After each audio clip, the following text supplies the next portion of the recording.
When Dad was 20, a group of people from the Logos, which is a ship that brings God's love and hope to the nations, came to his church to share about what they were doing.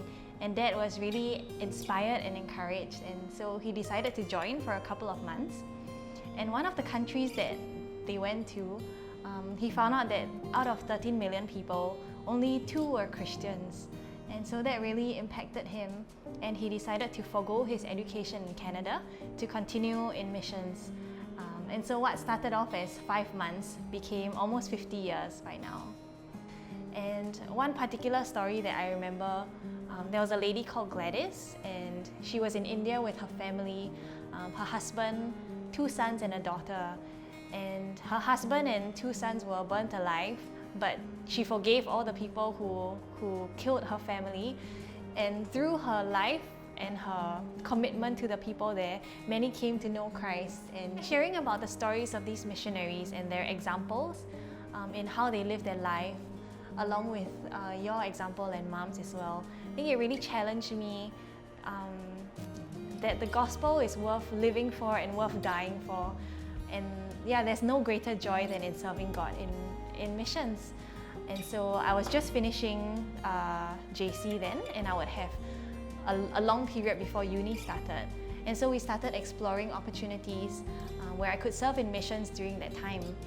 And because I've been praying for a group of people in Africa for a few years by then, we thought that it would be a good opportunity to go there and actually see them and serve them in missions.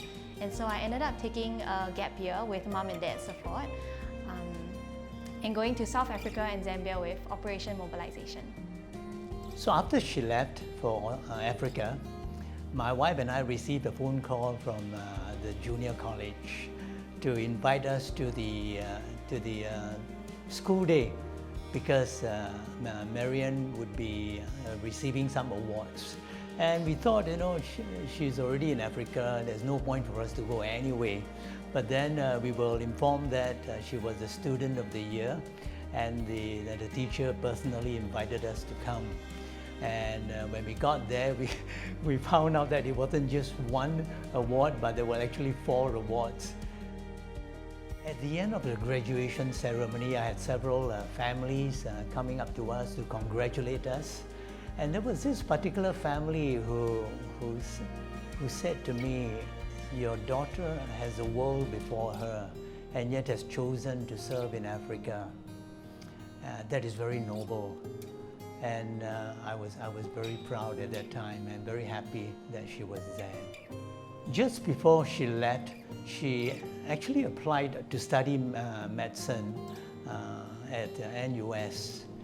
And during the course of the interview, Marianne asked them if I will ever accept it, could I delay for a year to come back to study? But the panel said, no, we cannot reserve it for you. And so we thought, so be it. School will always be there, but this opportunity of a gap year cannot be repeated. So my wife and I really blessed her to go over to Africa. And we thought, when she comes back, she can always reapply and see what happens. Africa was really a turning point for me. I had spent my whole life until that point trying to be the best student, the top student, chasing all the grades and all the awards. But when I was in Africa, nobody ever asked me about my awards or my grades, and nobody cared. When poverty was right in front of you, nobody cared how many A's you had. And so over the year that I was in Africa, I think these started to become less and less important to me. And if I was honest with myself, I was only applying for medicine for the prestige. But I kind of felt like I was done with that life. I didn't really want that anymore. True enough, when she came back, it wasn't medicine she was going to study. She told us that she would like to do nursing. And then as a father and mother, we thought, would that be a mistake? Why would it be a waste for not studying medicine? But she told us that, in her experience in Africa, she has learned to serve people, and she wants to serve people, and being a nurse puts her in a better position to serve people directly.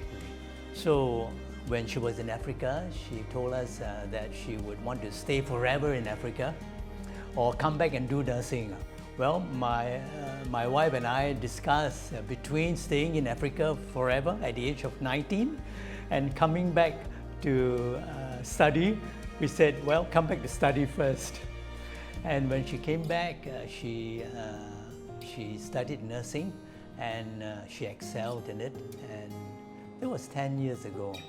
10 years ago. And after graduation in nursing, she spent 3 years working in a local hospital in the emergency unit, learning all that she could, especially in dealing with children, in preparing to go back to missions as a nurse. And along the way, she met a young man by the name of Ian, who is an auditor, and they got to know one another, and then they got married, and since then they've got a baby. But in the course of that period, they were also deciding for themselves what to do with their lives, and they came to me one day that they would want to be missionaries. And so soon after that, they left their job. And when they came to me, I was very pleased, and I was very honored that God would choose them to be missionaries. I think normal Singaporean parents with such bright young children would say, you know, why waste that? Why waste your life in missions? There's no future in missions. But I don't see it that way. I see that as serving the Lord. I see that as fulfilling the purpose of God. And that is why in my quiet moments, I just rejoiced, I just wept, I prayed, and I still pray for them, and as they prepare to go into full-time missions. When I first left for Africa, many people told me that I was missing out on my education in Singapore, or missing out on many things by going to Africa. But when I was there, I realized that I could have planned a good life for myself and gone to medical school and done whatever I wanted, really.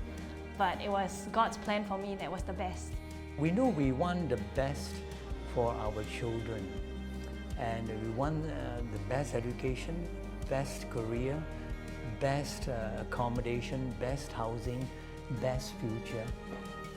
And but when God calls your children, we as parents, we better learn how to release them, let go of them, because God wants to use them for a greater purpose. And even as my wife and I have learned to release them, it doesn't mean we lose them. Actually, they are even closer to us, and to be following God's will and God's way in missions. And I want to encourage parents who have children like that, when they come to you, don't turn them away, but pray for them and bless them along the way.